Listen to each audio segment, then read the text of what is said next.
നമസ്കാരം. ഇന്ന് നമ്മൾ കേൾക്കാൻ പോകുന്നത് വളരെ അസാധാരണമായ ഒരു കഥയാണ്. ഒരു വശത്ത് മാമ്പഴങ്ങൾ എറിഞ്ഞുള്ള ഒരു വലിയ ആഘോഷം, മറുവശത്തോ എല്ലും തോലും മാത്രമായ ഒരു ശരീരം. തികച്ചും വിപരീതമെന്ന് തോന്നുന്ന ഈ രണ്ട് ചിത്രങ്ങളെ തമ്മിൽ ബന്ധിപ്പിക്കുന്നത് എന്തായിരിക്കും, അല്ലേ? നമുക്ക് നോക്കാം. ഇവിടെ നോക്കൂ, ഈ രണ്ട് ചിത്രങ്ങളും തമ്മിലുള്ളൊരു വ്യത്യാസം കണ്ടോ? ഒരിടത്ത് ജീവിതത്തിന്റെയും സമൃദ്ധിയുടെയുമൊക്കെ പ്രതീകമായിട്ട് ആളുകൾ മാമ്പഴ ഉത്സവം ആഘോഷിക്കുന്നു.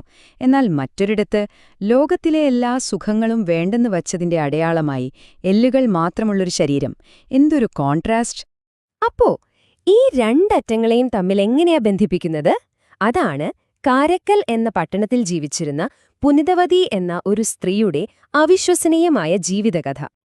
അപ്പൊ നമുക്ക് ആ കഥയിലേക്ക് കടക്കാം. കഥ തുടങ്ങുന്നത് പുനിതവതിയുടെ വീട്ടിൽ നിന്നാണ്. ഒരു വ്യാപാരിയായിരുന്നു അവരുടെ ഭർത്താവ്, പരമദത്തൻ.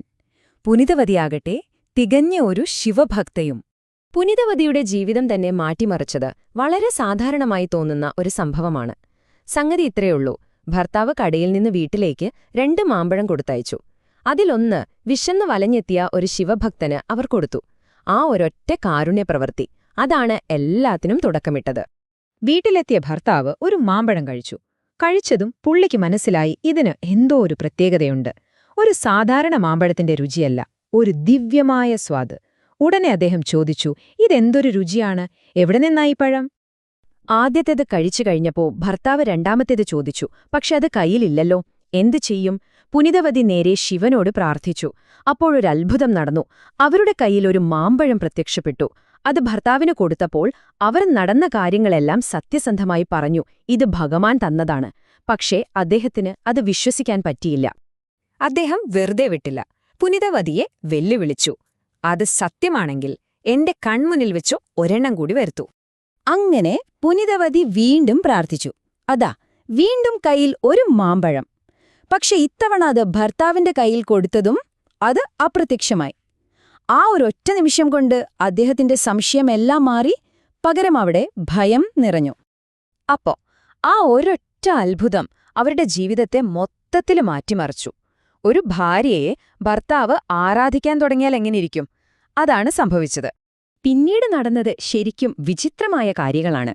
ഭർത്താവ് പരമദത്തൻ തന്റെ ഭാര്യയുടെ ദിവ്യശക്തി കണ്ട് ഭയന്നുപോയി. ഒരു ദിവസം കച്ചവടത്തിനു പോകുവാണെന്നും പറഞ്ഞ് അദ്ദേഹം അവളെ ഉപേക്ഷിച്ചുപോയി. പിന്നീട് പാണ്ഡ്യരാജ്യത്ത് ചെന്ന് വേറെ കല്യാണം കഴിച്ച് ജീവിക്കാൻ തുടങ്ങി. വർഷങ്ങൾക്കു ശേഷം പുനിതവതിയുടെ ബന്ധുക്കൾ അവളെയും കൂട്ടി അദ്ദേഹത്തിന്റെ അടുത്തെത്തിയപ്പോൾ അദ്ദേഹം ചെയ്തതെന്താണെന്നോ? അവളുടെ കാൽക്കൽ വീണ് ആരാധിക്കുകയായിരുന്നു. അദ്ദേഹം അവളുടെ വീട്ടുകാരോട് തുറന്നു പറഞ്ഞു, അവൾ ഒരു ദേവതയാണ്. ഒരു സാധാരണ മനുഷ്യന് ഒരു ദേവതയുടെ കൂടെ ഭർത്താവായി ജീവിക്കാൻ കഴിയില്ല. ഇതു കേട്ട പുനിതവതി എന്തു ചെയ്തു എന്നറിയാവോ? അവർ വളരെ ശക്തമായ, ഒരുപക്ഷെ വിപ്ലവകരമായൊരു തീരുമാനമെടുത്തു. അവർ നേരെ ശിവനോട് പ്രാർത്ഥിച്ചു. എന്റെ ഭർത്താവിന് വേണ്ടിയായിരുന്നു ഈ ശരീരം, ഈ സൗന്ദര്യം. അദ്ദേഹത്തിന് ഇനി ഇത് വേണ്ടെങ്കിൽ എനിക്കും ഇതിന്റെ ആവശ്യമില്ല. എന്നെ ഈ ഭൗതിക രൂപത്തിൽ നിന്ന് മോചിപ്പിക്കണേ. ആ പ്രാർത്ഥന കേട്ടതും അത്ഭുതം വീണ്ടും സംഭവിച്ചു. അവരുടെ ശരീരത്തിലെ മാംസവും സൗന്ദര്യവുമെല്ലാം അപ്രത്യക്ഷമായി. അവർ എല്ലും തോലും മാത്രമുള്ളൊരു രൂപമായി മാറി. ആ നിമിഷം മുതൽ അവർ പുനിതവതിയല്ല, കാരക്കൽ അമ്മയാർ, അതായത് കാരക്കലിന്റെ അമ്മ എന്ന പേരിൽ അറിയപ്പെടാൻ തുടങ്ങി. ഒരു വിശുദ്ധയായി മാറിയതിനു ശേഷം അവർ തമിഴ് ഭക്തി സാഹിത്യത്തിലെ തന്നെ ഏറ്റവും പ്രധാനപ്പെട്ട കവികളിൽ ഒരാളായി. 3 പ്രധാന കൃതികളാണ് അവർ രചിച്ചത്. ശിവനോടുള്ള ഭക്തി നിറഞ്ഞു നിൽക്കുന്ന ആ കീർത്തനങ്ങൾ ഇന്നും തമിഴ്നാട്ടിൽ വലിയ പ്രാധാന്യത്തോടെ പാരായണം ചെയ്യപ്പെടുന്നുണ്ട്. അവരുടെ യാത്ര അവിടെ നിന്നില്ല. അടുത്ത ലക്ഷ്യം സാക്ഷാൽ പരമശിവന്റെ വാസസ്ഥലമായ കൈലാസമായിരുന്നു. കൈലാസത്തിലെത്താൻ അവർ തിരഞ്ഞെടുത്ത മാർഗം വളരെ വ്യത്യസ്തമായിരുന്നു. ആ പുണ്യഭൂമിയിൽ തന്റെ പാദങ്ങൾ സ്പർശിക്കുന്നത് ശരിയല്ല എന്ന് വിശ്വസിച്ച അവർ തലകുത്തി നടന്നാണ് ആ മല കയറിയത്. അത്രയ്ക്കുണ്ടായിരുന്നു അവരുടെ ഭക്തി. അങ്ങനെ കൈലാസത്തിലെത്തിയപ്പോ സാക്ഷാൽ പരമശിവൻ അവരെ സ്വാഗതം ചെയ്തത് എങ്ങനെയാണെന്നോ? അമ്മയെ എന്ന് വിളിച്ചുകൊണ്ട്. ഒരു ഭക്തയെ ദൈവം അമ്മ എന്ന് വിളിക്കുന്നു.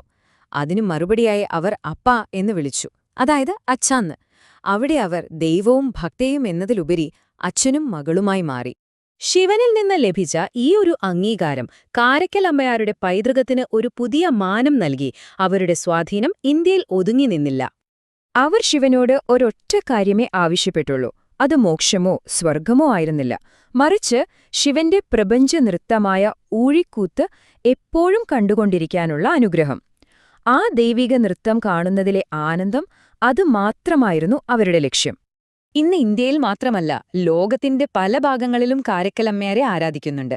കംബോഡിയയിലെ അങ്കോർവാട്ട് ക്ഷേത്രത്തിൽ പോലും അവരുടെ രൂപം കൊത്തിവെച്ചിട്ടുണ്ട്.